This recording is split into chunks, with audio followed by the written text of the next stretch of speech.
Tokyo, Japan. March 15, 1943. Colonel Masanobu Tsuji entered the Imperial Japanese Army's cryptanalysis office carrying another deciphered American code, the fourth broken in 6 months. Around the table, mathematicians and linguists applauded discreetly as Tsuji displayed the classified document. The intercepted transmissions revealed American troop movements in the South Pacific, exactly as the 200 previous codes had revealed over the past 18 months. The Japanese cryptography team was arguably the best in the world.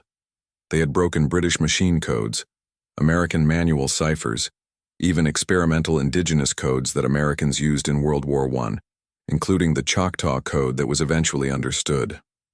Tsuji looked at his team, men trained at Tokyo's finest universities, linguists who studied English at Oxford and Cambridge, equipped with the most modern interception machines. The doctrine was clear and had worked perfectly: intercept, decipher, exploit. Each broken American code meant tactical advantage, successful ambushes, sunken convoys. The Japanese had built superiority in signals intelligence based on a simple mathematical premise. All human codes follow patterns, and all patterns can be broken with sufficient time and analysis. Tsuji raised his sack cup in a toast.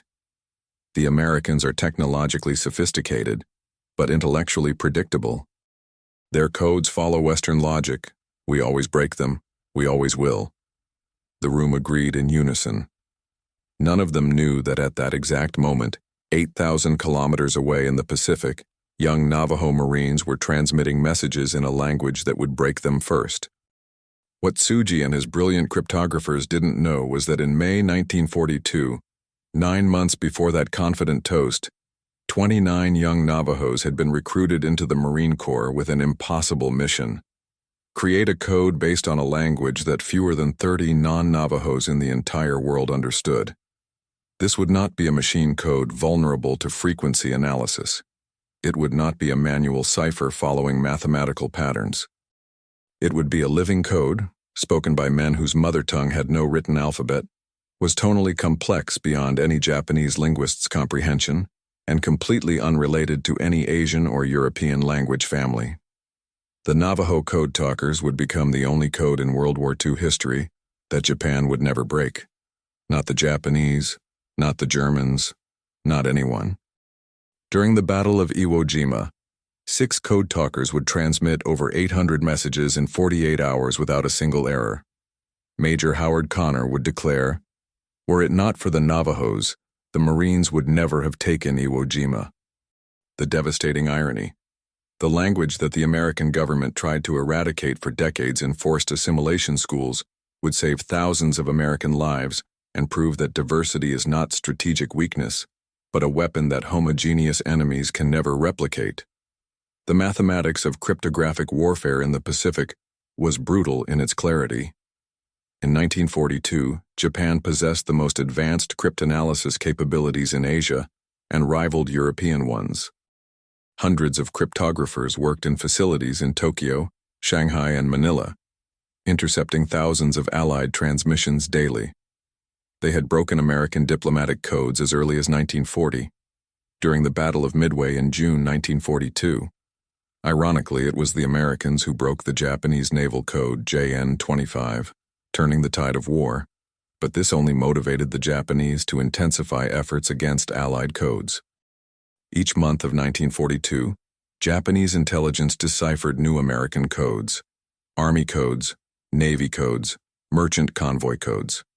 The pattern was consistent because Western codes, no matter how mathematically sophisticated, followed predictable structures based on Latin alphabets, Indo-European grammar, and sequential logic.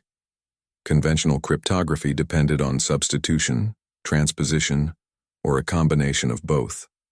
Code machines like the American M209 were ingenious but mechanical, therefore vulnerable to frequency analysis and statistical cryptanalysis. The Japanese had an additional advantage. Many of their linguists had studied English extensively and understood not just the language, but cultural patterns of American thought.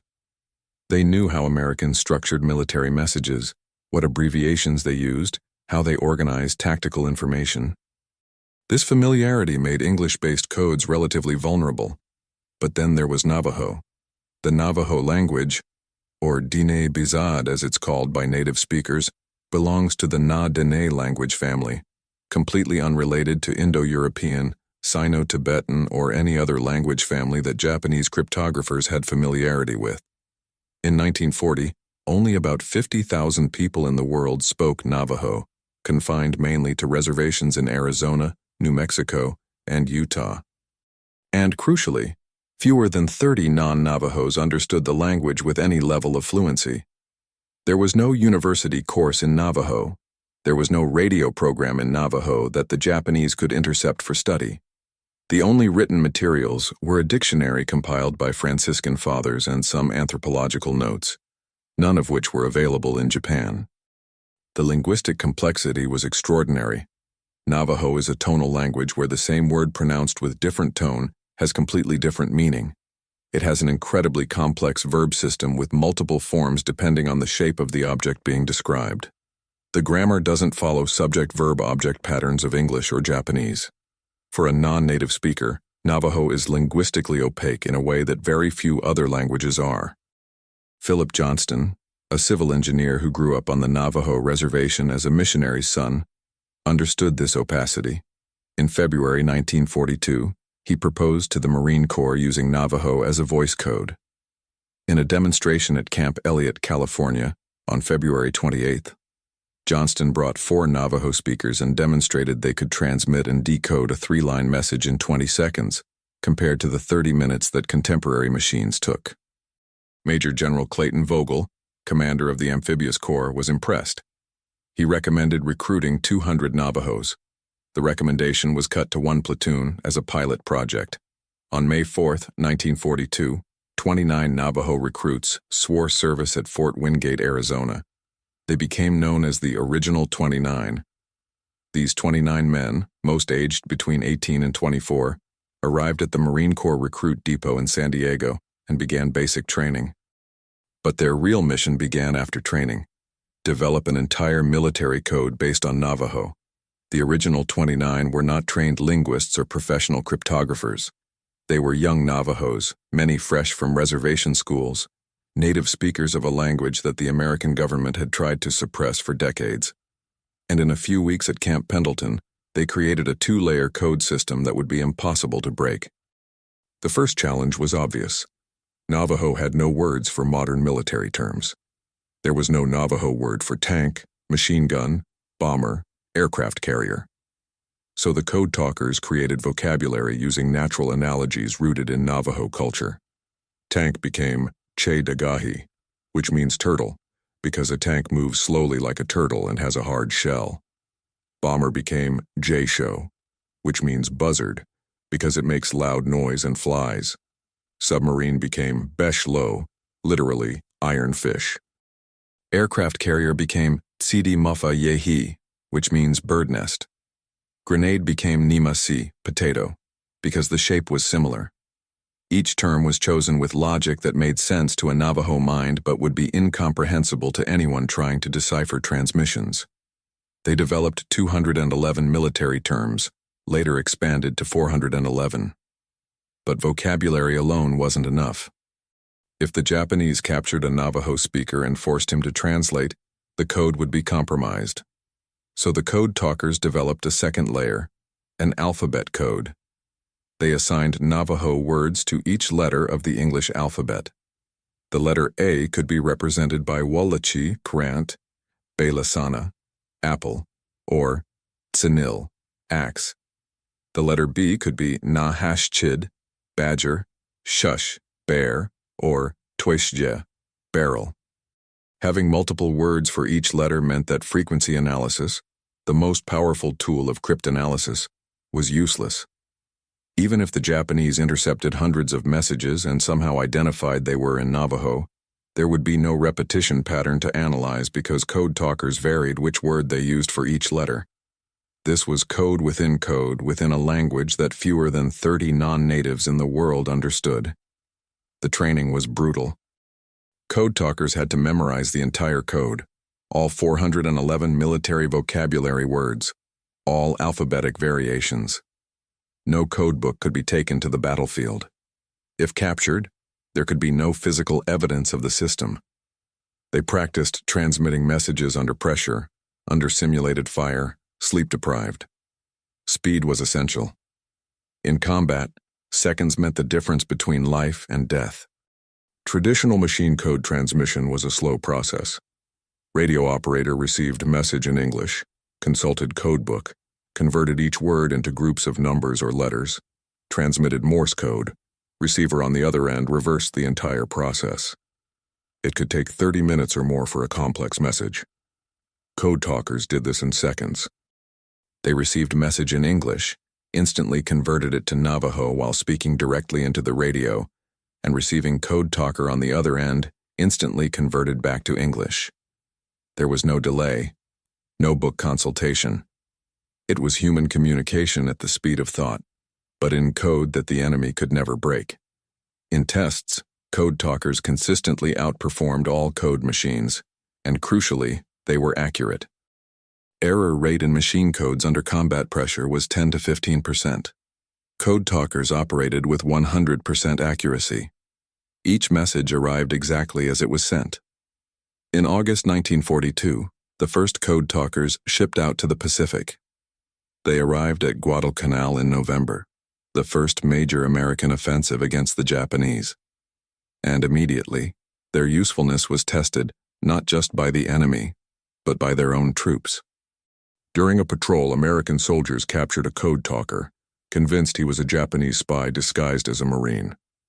The Navajo language sounded completely alien to untrained American ears, as different as Japanese. It took hours until a Marine officer confirmed his identity. After this near-fatal incident, code talkers received personal bodyguards. Officially, the guards were for protection. But there was a secondary mission never officially acknowledged until decades later. If a code talker was about to be captured alive by the Japanese, the guard had orders to kill him. The code had to be protected at any cost. Fortunately, this order never had to be executed. But its existence demonstrates how critical the military considered the Navajo secret. During fighting at Guadalcanal, code talkers coordinated artillery attacks, transmitted troop movement orders, warned of Japanese counterattacks. Each message was in Navajo. Each message arrived without error. And the Japanese, intercepting transmissions, understood absolutely nothing. As the war in the Pacific intensified through 1943 and 1944, the Code Talker program expanded. From 29 originals, it grew to over 400. Estimates vary between 375 to 420 Code Talkers serving during the war, from a total Navajo population of about 50,000. Approximately 25% of all Native American men served in the armed forces during World War II, the highest percentage of any demographic group. Navajo Code Talkers didn't go to Europe, only the Pacific, where they served in all major campaigns: Guadalcanal, Tarawa, Peleliu, Guam, Saipan, Iwo Jima, Okinawa. In each battle, they were essential.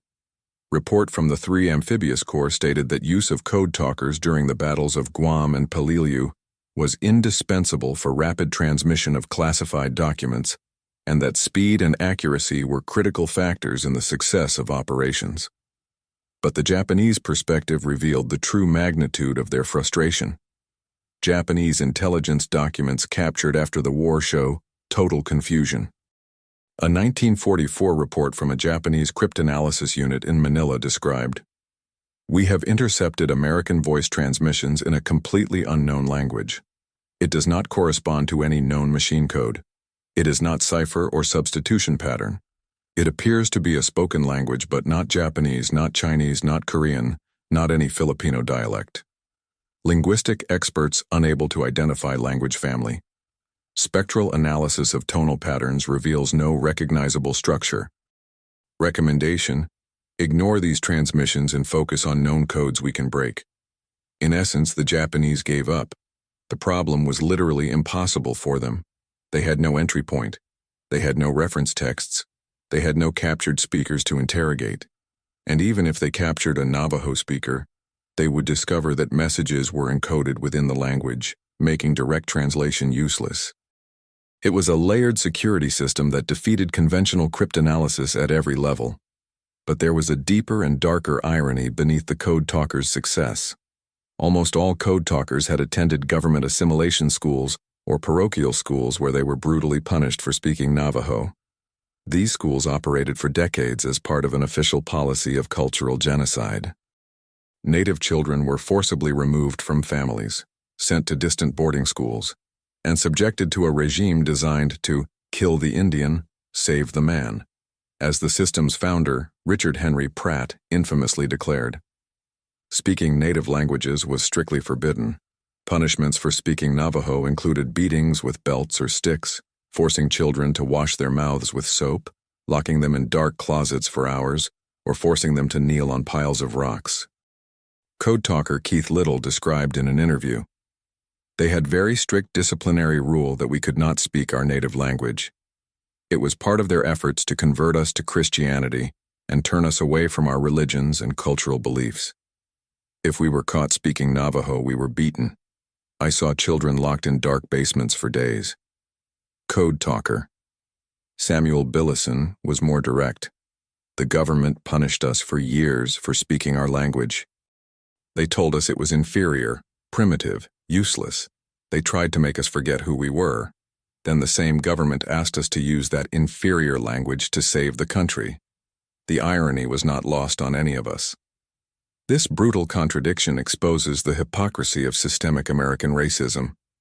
For decades, official policy was that native languages and cultures were obstacles to progress, problems to be eradicated. Then suddenly, when militarily convenient, the same inferior culture became indispensable.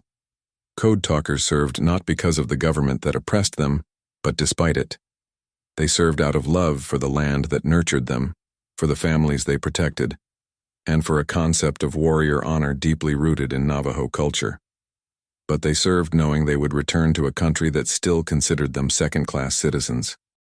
Navajos didn't have guaranteed voting rights in all states until the Voting Rights Act of 1965, 20 years after the war's end. They served in a war to defend democracy that wasn't extended to them. The operational scale of Code Talkers in combat was extraordinary. During the Battle of Iwo Jima in February and March 1945, 6 Code Talkers working 24-hour shifts transmitted over 800 messages in just 48 hours. 800 messages without a single error. These weren't trivial transmissions. They were precise artillery coordinates for naval bombardments. They were urgent requests for medical reinforcements. They were warnings of Japanese counterattacks. They were movement orders for advance units. Each message had to be perfect because lives depended on accuracy. An error in artillery coordinates could result in friendly fire killing Marines. A delay in a medical evacuation request could mean wounded dying. Code Talkers operated under unimaginable pressure, with shells exploding around them, sleep-deprived, in chaotic combat conditions, and they maintained 100% accuracy. Major Howard Connor, signals officer of the 5th Marine Division at Iwo Jima, was present during the raising of the American flag on Mount Suribachi on February 23, 1945, the moment iconically photographed by Joe Rosenthal. In his official report, Connor wrote, "Were it not for the Navajos, the Marines would never have taken Iwo Jima." This wasn't hyperbole. Iwo Jima was one of the bloodiest battles of the Pacific War. 70,000 Marines fought against 21,000 Japanese defenders entrenched in a network of tunnels and bunkers. The battle lasted 36 days. Nearly 7,000 Marines were killed, 19,000 wounded. Virtually all Japanese defenders died. In this hell of combat, fast and secure communications were absolute necessity. Code Talkers gave Marines a coordination advantage the Japanese couldn't match. While Japanese commanders had to assume all radio transmissions would be intercepted and deciphered by Americans, forcing them to use foot messengers or maintain radio silence, Marine commanders could transmit anything openly in Navajo with absolute security. This asymmetry in tactical communication was a force multiplier. Approximately 13 Code Talkers were killed in action during the war. Hundreds more were wounded. All who served in combat carried psychological scars we would today recognize as post-traumatic stress disorder. and when they returned home in 1945, they couldn't talk about what they did. The Code Talker program remained classified until 1968. For 23 years after the war's end, Code Talkers maintained silence about their service because the military wanted to preserve the code for future use. This classification meant they received no public recognition. They weren't honored in parades. They weren't mentioned in history books. They returned to reservations where they faced the same discrimination and poverty that existed before the war. Many struggled with alcoholism and depression, unable to process traumas they experienced and unable to share what they did even with families. Only in 1968, when the military finally concluded that Navajo Code would never be used again due to the nature of modern warfare, was the program declassified. And only then could Code Talkers finally speak. But even formal recognition was late and inadequate. On August 14, 1982, President Ronald Reagan declared Navajo Code Talkers Day. It was a symbolic gesture, but without material compensation. Only in 2000, 55 years after the war's end, did the original 29 receive congressional gold medals. In 2001, all surviving Code Talkers from all tribes received congressional gold medals or silver medals. But by that time, most had already died. Of the hundreds who served, only a handful lived to see national recognition. In 2025, only 2 original Code Talkers still live: Peter MacDonald at 97 years old and Thomas Begay at approximately 101 years old. They are the last living witnesses of a program that changed the war and proved a lesson America is still learning. Iwo Jima, February 23, 1945. Mount Suribachi. Major Howard Connor stood in a temporary command bunker while sounds of battle echoed across the volcanic island. He watched 6 Code Talkers operating radios nonstop, voices speaking rapidly in Navajo, coordinating naval artillery, directing airstrikes, moving units across deadly terrain. In the last 48 hours, they had transmitted over 800 messages. 800 perfect messages. Connor, a veteran officer who had served in multiple campaigns, had never seen communications so fast and accurate. He looked at the nearest young Code Talker, probably 19 or 20 years old, face dirty with volcanic ash, speaking calmly in a language that sounded completely alien, but was saving hundreds of Marine lives at that exact moment. And Connor understood something profound. It wasn't just about an unbreakable code. It was about what that code represented. For decades, America had operated under the assumption that assimilation was strength, that cultural uniformity was the goal, that difference was weakness to be eradicated. The American government spent enormous resources trying to destroy native languages and cultures, forcing children to abandon their identities, punishing them for speaking ancestral languages. And now, on this volcanic island halfway across the Pacific, that policy was exposed as not just morally bankrupt, but strategically stupid. The language they tried to kill was saving the country. Connor thought about the enemy they faced. Imperial Japan had built an empire on an ideology of racial superiority, cultural purity, and uniformity. Nazi Germany preached the same doctrine of ethnic homogeneity. Both considered diversity as weakness, cultural mixing as pollution. And ironically, this ideological rigidity made them vulnerable in ways they never imagined. They couldn't conceive of a code system based on embracing diversity because their entire philosophy rejected the concept. While the Axis preached purity, America accidentally discovered that its greatest strategic asset lay in the pluralism it had tried to suppress.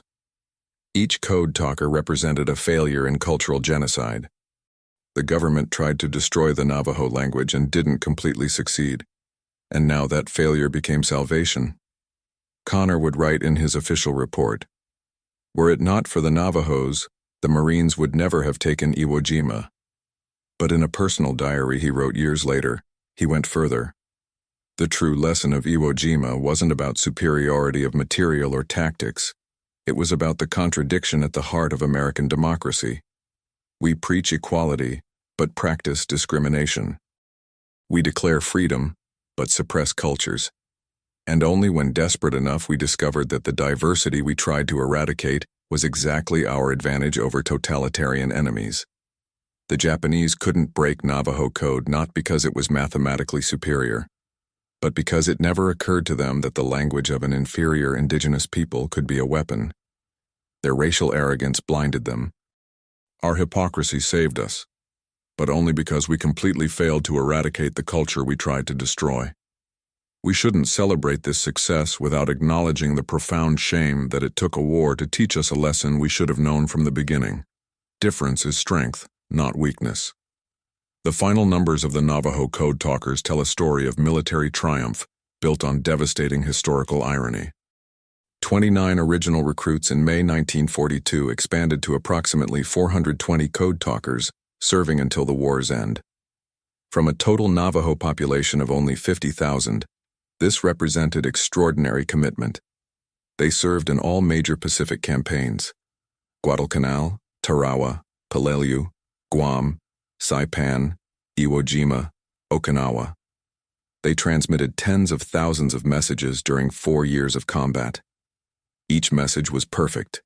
Error rate, 0.0%. In comparison, machine codes operated with error rate of 10 to 15% under combat pressure. This absolute precision saved countless lives. Approximately 13 Code Talkers were killed in action. Hundreds were wounded. All carried psychological trauma for the rest of their lives, and the code they created remained classified for 23 years after the war, denying them public recognition until 1968. When they were finally honored with congressional gold medals in 2000 and 2001, most had already died. In 2025, only 2 original Code Talkers still live: Peter McDonald, 97 years old, and Thomas Begay, approximately 101 years old. They are the last living witnesses of a program that proved a lesson the world is still learning. The Japanese perspective, revealed in documents declassified after the war, shows total frustration. Japanese intelligence reports from 1943 to 1945 repeatedly describe attempts to decipher the unknown language Americans were using.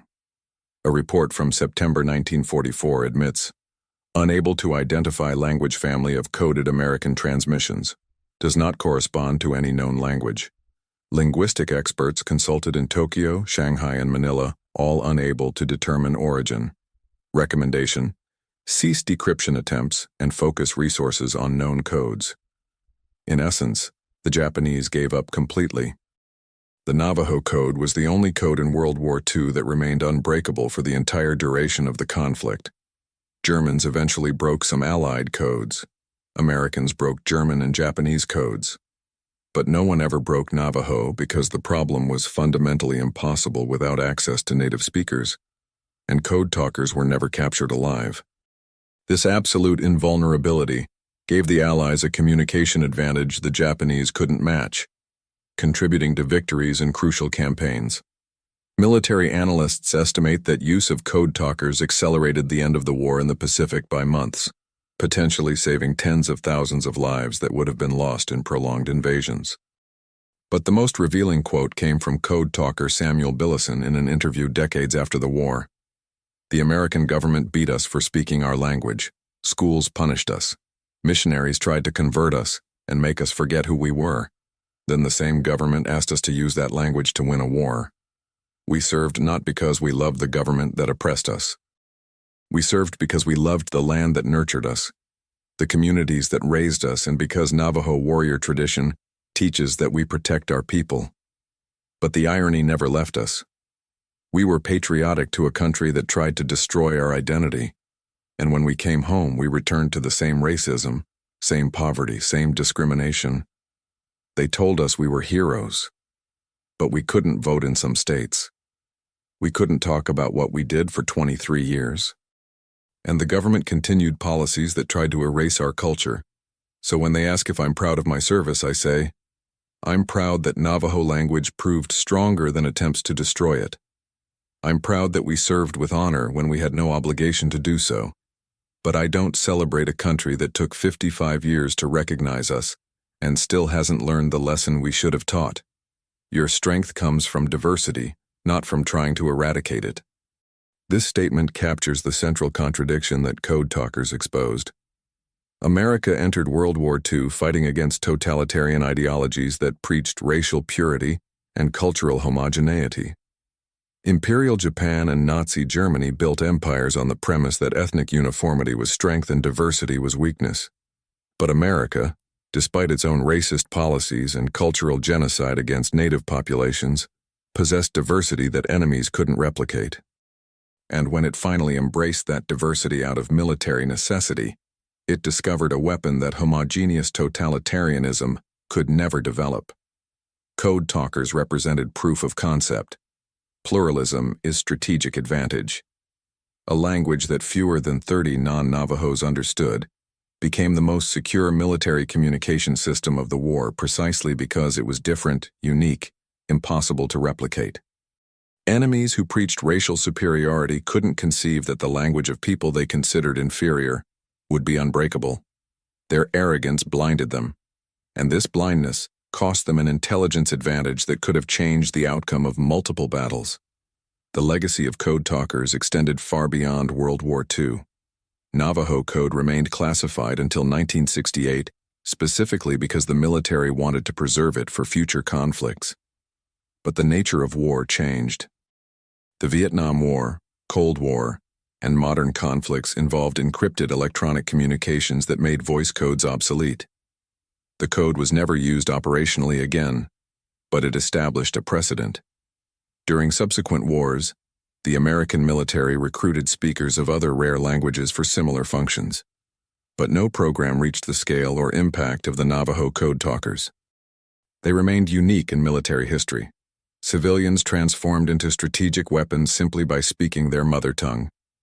In 2002, the film Wind Talkers brought the story to a mainstream audience, although with Hollywood licenses that some veterans criticized.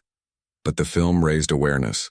Memorials were erected, books were written, and slowly, recognition came. But it came too late for most. Of the 420 Code Talkers, only 2 of the original 29 still live in 2025. When they die, the last living connection to the program will be lost. The final lesson of Code Talkers transcends military history. They proved that forced assimilation policies are not just morally wrong, but strategically stupid. For decades, the American government operated under the assumption that suppressing native cultures would benefit the country. It spent resources on assimilation schools, language repression, and cultural genocide. These policies caused incalculable suffering and nearly destroyed languages and cultures that had existed for millennia. But they didn't completely succeed. And when the partial failure of that cultural genocide became a military advantage, it exposed the absurdity of the original premise. Preserved diversity created a capability that homogeneous enemies couldn't replicate. This is a lesson that goes beyond military tactics. In the modern era of globalization and connectivity, nations that embrace linguistic and cultural diversity have advantages of perspective, creativity, and adaptability that homogeneous societies don't possess.